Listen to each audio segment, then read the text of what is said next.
Bandarban two Sundarban কোন জায়গায় টিকলো না মন, সেই কারণে আমি জুম্মন আমার নাহারের টানে আমার মাতৃভূমিতে ফিরে আইছি। আপনার হা গেছে, কিন্তু আপনি তো আছেন, আপনি তো জানেন। তুই রাস্তার মধ্যে মূর্তির মতো খারাপ হয়েছিস।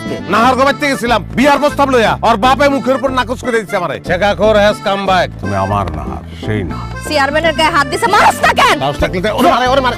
মায়ের খাইতে খাইতে একটা প্ল্যান করে ফেলাইছি, একটা ব্যবসা করবো, খাওয়ানোর দোকান দেবো। দোকানের নাম হইব আহেন শেখা খাই।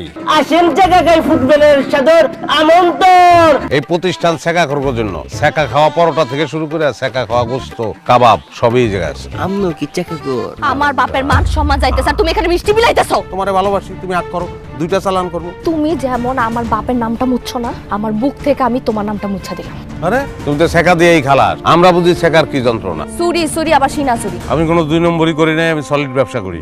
সব কিছু করাইছে নাহার। এত বড় ক্ষতি করলা কেন আমার? তাতে আমার কি লাভ? নিজ দায়িত্বে শত্রুর খাতায় নাম লেখাইলা। যেই না সিহারা তার আবার এত কুয়ারা। হেলাল হাফিজের একটা কবিতা আছে, অ্যান্টিসেপ্টিক চূর্ণ।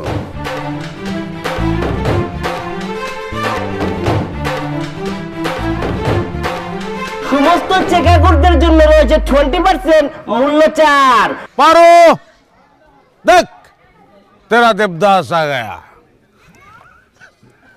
পিতা রে। মেরে মিল্ক সোপ বার এর মিল্ক লোশন প্রতিবার গোসলের পর আমার ত্বক রাখে নরম ও মসৃণ।